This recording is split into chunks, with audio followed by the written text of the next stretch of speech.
Good morning, good evening, good afternoon, ladies and gentlemen, boys and girls, friends. Welcome once again to yet another episode here on the Live Signatures Radio. We are in the middle of a series, and in this series we are talking about money, millions, billions, and wealth, and what you can be able to learn. Specifically what I've mentioned, or what I've titled this small series, which might end today or tomorrow. I've said 2 lessons that we can be able to learn from Elon Musk about becoming wealthy. In the year 2021 January, someone tagged Elon Musk on Twitter. He can never be on Facebook, on Twitter. And they say that Elon Musk has become the richest man in the world at $190 billion. Billion, by the way, is a big number. I'm just going to derive to you at some point. It's a big number. Anyway. And Elon Musk responded and so on. So from that point in time, I thought, let us learn some things about this guy. And they're just 2 lessons.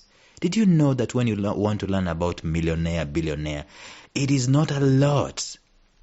Very few things. 2 lessons. Today, let us look at the second lesson. Stay tuned.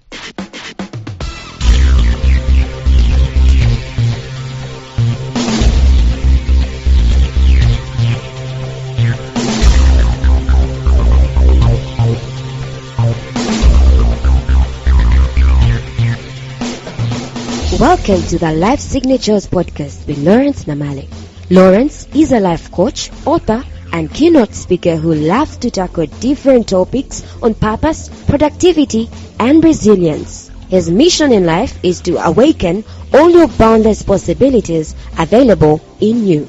Life Signatures podcast is dedicated to bring to reality every single person who knows that deep down in their gut, there's got to be more to life than this. And now, here is your host, Lawrence Namale.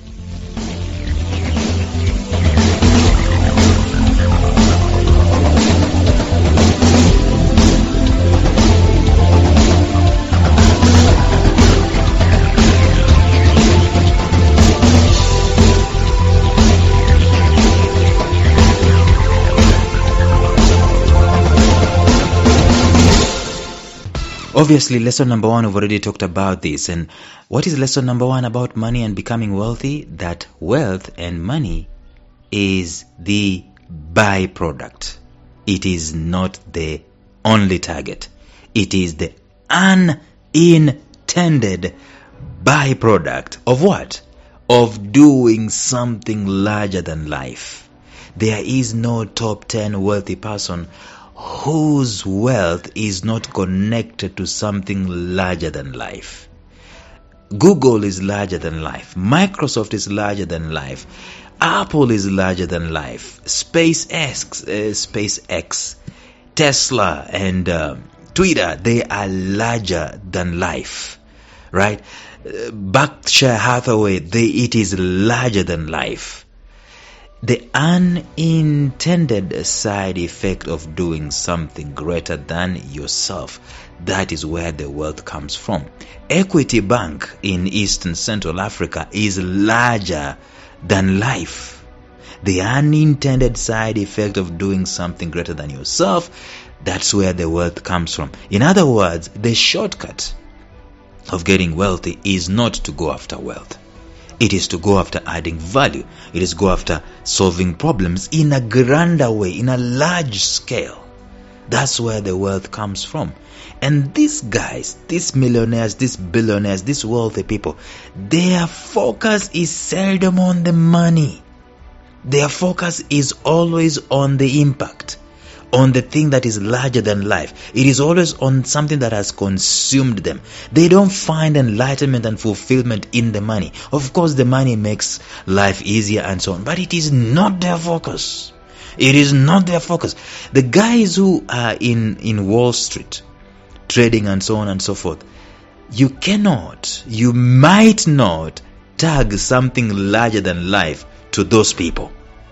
That's why the 1998 or 2008 global financial crisis, global financial crash and depression, it started there because there was nothing larger than life other than the money itself. They were going for the money. They went for the money. There was nothing else other than the money. See, when there is nothing else in our pursuit of life other than the money, we are in trouble. Sooner or later, we're going to land into a major crisis. Money must ensue. Wealth must ensue. Money must follow something greater than life. It must follow passion. It must follow purpose. And I know they'll say, you're not even wealthy. You don't even know what you're saying. Well, look at the guys who are wealthy. We can learn from them. That's what we're doing in this series. We can learn from those guys who are already wealthy. None of them in the top 10, top 20, top 100. You cannot mention, even in the top 400 wealthy people, you cannot mention a name of someone who is wealthy in the top 400 and then you find that they are not doing anything larger than life. Oprah Winfrey doing something larger than life. She might be in the top 1,000 wealthy people, but you cannot find someone who is wealthy whose larger than life is money. Just the money, just the money, just the money. We learned that yesterday, and I think it is important for us to keep saying that. These days, you see people coming on social media and or WhatsApp groups and say, guys, what kind of business am I going to start with this amount of money that I have? Listen, that kind of focus is on the money. You've got to find something that is larger than life, something that is not necessarily the money. But don't get me wrong, because going directly after money is one of the avenues of which you can build your financial portfolio. And people do that with stocks, people do that with mutual funds, people do that with offshore investments, people do that with all that money stuff, investing stuff. When you're doing investing in liquid assets, as in cash, you are going after the money. You are being wise. I am not belittling that in any way. But I'm saying, if your existence in life is primarily to do that, you've missed it. You have totally missed it.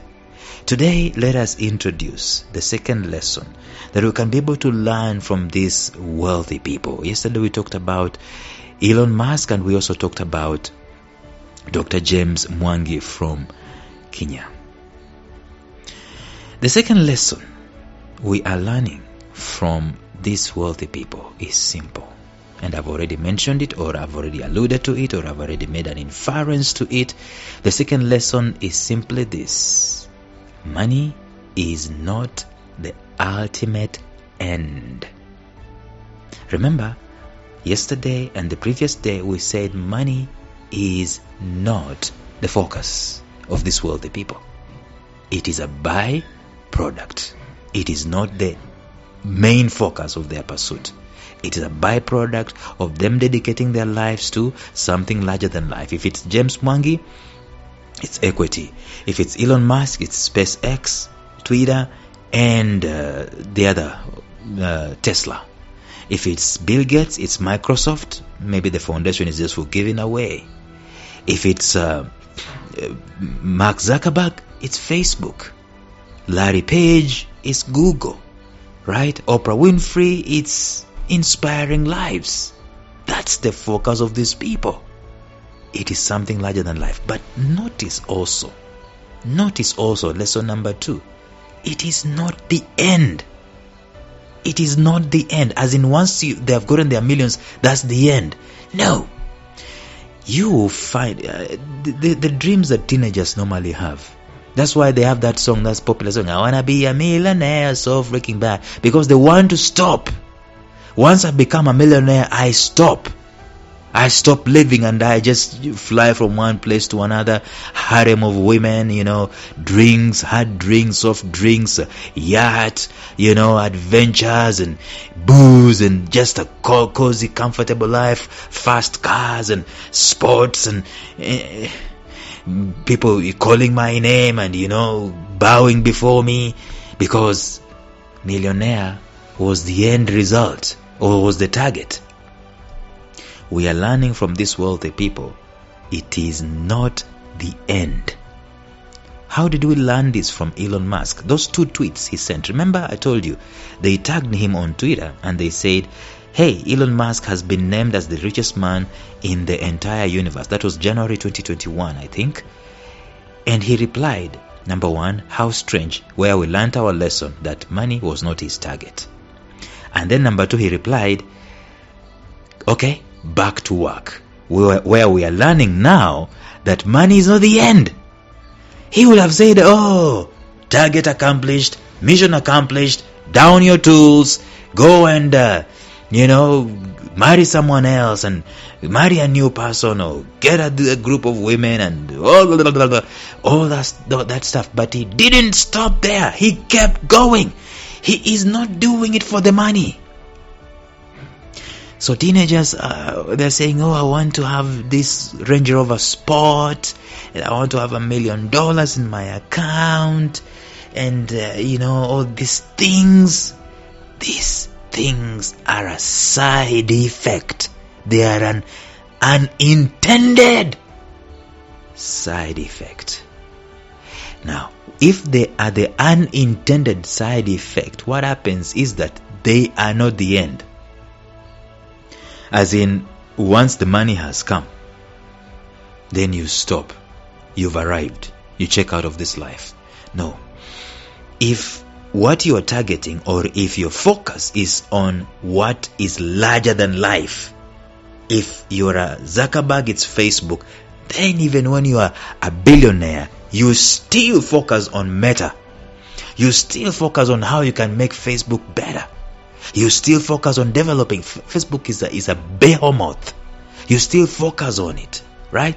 If you're a Larry Page, you still focus on making Google better. If you're Elon Musk, you do exactly what he did when he was told that he's the richest man. He said, back to work.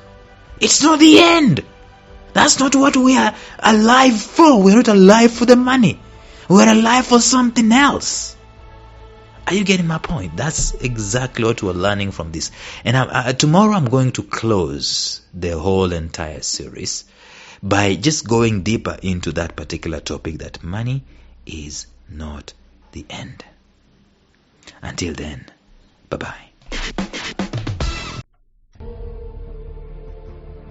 Thank you for listening to Life Signatures Radio. If you enjoyed today's show, subscribe to Life Signatures Radio on iTunes, Stitcher, or visit our website at lifesignatures.libsyn.com. Life Signatures Radio, fresh, clean, and inspiring.